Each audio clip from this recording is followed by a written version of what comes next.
Hello everyone and welcome to the study. तो आज फिर से हम लोग एक एसएससी का ही क्वेश्चन देखने वाले हैं। ये 2017 का क्वेश्चन है। तो यहाँ पे क्या बोल रहा है कि magnetising force at the centre of a square तो दिया हुआ है। इसका सेंटर में वो पॉइंट में इसका जो मैग्नेटाइजिंग फोर्स है वो हम लोग कैलकुलेट करना है। और बोल दिया है कि इसका एक तो स्क्वायर है और इसका जो आर्म है उसका लेंथ हम लोग को बोल दिया है 2a, और हर इसका जो आर्म है उससे उसका जो सेंटर पॉइंट है वो उसका डिस्टेंस बोल दिया है a। और इसका लूप बना हुआ है एक तो, और इसमें से I करंट फ्लो कर रहा है।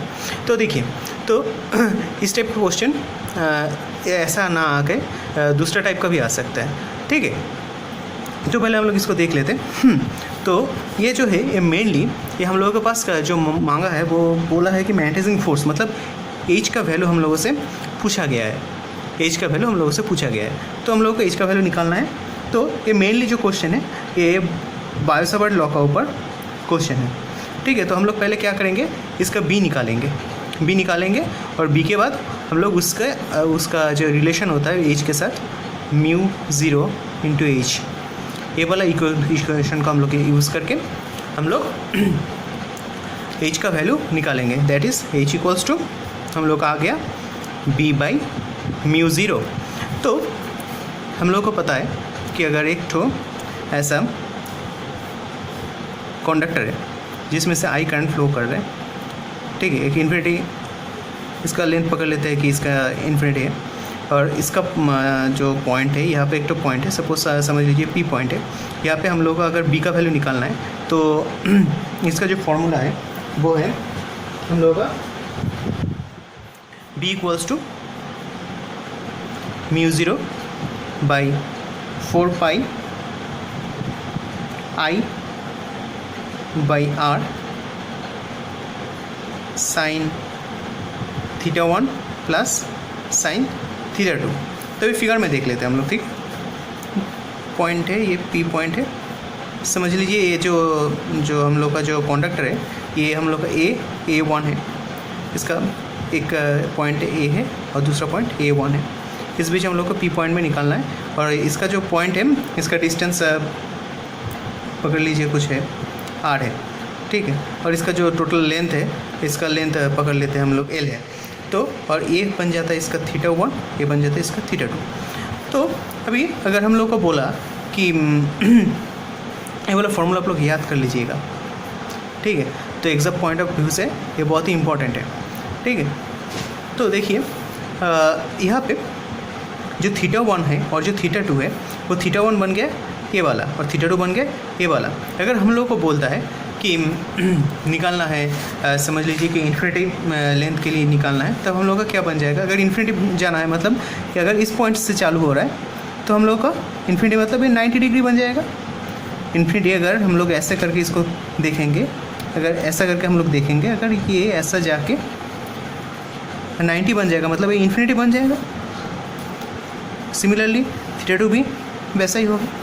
तो अगर इन्फिनिटी के लिए निकालना है तो हम लोगों को θ1 equals to θ2 equals to 90 degree बिठा देना है, तो हम लोगों का जो वैल्यू आएगा वो आ जाएगा। लेकिन हम लोग का क्वेश्चन में जो बोला है, देखिए क्वेश्चन में फिगर को थोड़ा देखिएगा,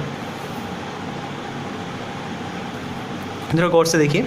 यहाँ पे जो बोल रहे हैं ये एक तो स्क्वायर बना हुआ है, इस स्क्वायर में देखिए तो ये इसका पॉइंट है।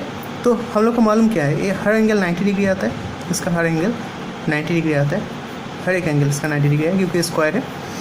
और देखिए अगर ये 90 डिग्री है तो ये वाला एंगल जो बन जाएगा ये इसका बीच में से आ रहा है, तो ये वाला बन जाएगा इसका 45 डिग्री। सिमिलरली ये वाला भी 45 डिग्री, सिमिलरली ये वाला भी 45 डिग्री। मतलब हर एंगल ऐसा जो है ये वाला भी, ये वाला भी, ये वाला भी, ये वाला भी, ये सब 45 डिग्री एंगल बन जाएगा।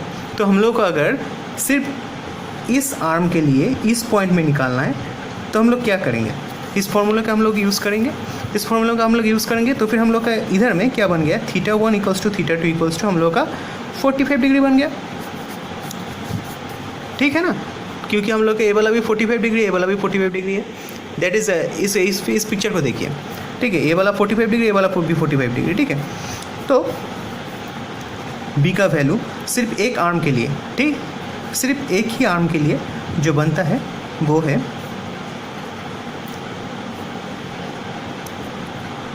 sin 45 degree plus sin 45 degree. ठीक है ना, तो साइन 45 डिग्री का जो वैल्यू आता है, साइन 45 डिग्री का वैल्यू कितनी क्या है, साइन 45 डिग्री का वैल्यू है हम लोगों का, अच्छा एक करंट है आई, और ये जो आर है, आर क्या है, ये डिस्टेंस है इस पॉइंट से या इस आर्म का या इस कंडक्टर का डिस्टेंस है। मतलब यहाँ से देखिए, यहाँ से इसका डिस्टेंस, यहाँ से इसका डिस्टेंस, मतलब अगर ये वाला भी ए है, ए भी ए है, ए भी ए है और ए भी ए है, ठीक है। तो हम लोग का डिस्टेंस क्या बना, ए, डिस्टेंस क्या बना ए, और ये हम लोग का है 45 डिग्री, 1/√2, 2/√2, दैट मीन्स हम लोग का बन गया 2/√2। और ये वाला बना सिर्फ एक आर्म के लिए, सिर्फ एक ही आर्म के लिए बना है। तो यहाँ पे कितना ठो आर्म है, 1 2 3 4, 4 ठो आर्म के लिए बना है, ठीक है। तो 4 ठो आर्म के लिए हम लोग का जो टोटल बी आएगा, जो बी टोटल आएगा हम लोगों का, वो क्या होगा, इससे 4 मल्टीप्लाई कर देंगे हम लोग, इंटू 4 कर देंगे। अच्छा ये वाला 4 कैंसिल आउट हो गया, μ0/π/a, और ये ऊपर नीचे √2 से मल्टीप्लाई करेंगे तो फिर बन जाएगा 2√2, और नीचे 2 कैंसिल आउट हो गया तो √2, ठीक है। तो ये हम लोग का बोल गया, ये जो हम लोग का जो वैल्यू आया, ये टोटल बी का वैल्यू आ गया। तो अभी हम लोग एच का वैल्यू निकालेंगे, ये वाला फार्मूला यूज़ करके, ये वाला फार्मूला यूज़ करके हम लोग एच का वैल्यू निकालेंगे। तो एच इक्वल्स टू हम लोग का क्या है, b/μ0, that is a total by μ0 cancel out हो जाएगा। तो फिर हम लोग का वैल्यू क्या आ जाएगा, I√2/πa। तो ये बन गया हम लोग का, और इसका यूनिट आता है एम्पेयर पर मीटर, ठीक है। तो ये हम लोग का आ गया इसका आंसर। तो ऑप्शन चेक करते हैं, तो ऑप्शन आता है हम लोग का ऑप्शन ए। अब देखिए इस क्वेश्चन को थोड़ा गौर से देखिए। अभी हमने बोला कि एक आर्म के लिए हम लोगों ने निकाला, ठीक है, और उसको 4 से मल्टीप्लाई किया। तो अभी किसी का दिमाग में ये वाला क्वेश्चन आ ही सकता है कि यहाँ पे तो ये ओपन है ना, तो ये आर्म कैसे बन गया। देखिए ये ओपन नहीं है, एक्चुअल में ये हम लोग को समझाने के लिए दिया गया है कि करंट ऐसा करके इस लूप में से ऐसा घूम रहा है, ठीक है। अगर ये दोनों को क्लोज कर देंगे, ठीक है, तो फिर आप लोग का दिमाग में पहला क्वेश्चन आएगा कि करंट कैसे सर्कुलेट कर सकता है, कि अगर करंट सर्कुलेट करेगा तो यहाँ पे एक तो EMF सोर्स तो देना ही पड़ेगा, वरना करंट कैसे सर्कुलेट करेगा, ठीक है ना। तो इसीलिए इसको पिक्चर को ऐसे दिखाया गया है कि यहाँ से एक तो करंट आ रहा है, ऐसा घूम के ऐसा जा रहा है, ठीक है। तो इससे ज़रा कॉन्फ्यूज मत होइए। अच्छा अगर एक क्वेश्चन आप लोगों का समझ में आ चुका है, ठीक है ना, तो अभी आप लोग सोचिएगा, अगर क्वेश्चन यहाँ पे तो स्क्वायर दिया हुआ था, स्क्वायर की जगह में अगर पॉलीगॉन दिया रहता है, ऐसा हेप्टागॉन दिया रहता है या फिर पेंटागॉन दिया रहता है, ऐसा कुछ फिगर दिया रहता है, तो इसका सेंटर में अगर आप लोगों से पूछेगा तो फिर आप लोग कैसे निकालेंगे, ये आप लोग सोचिएगा, ठीक है। अभी तक क्वेश्चन ऐसा क्वेश्चन SSC में आया नहीं है, लेकिन इसका मतलब ये नहीं कि नहीं आ सकता है, ठीक है ना।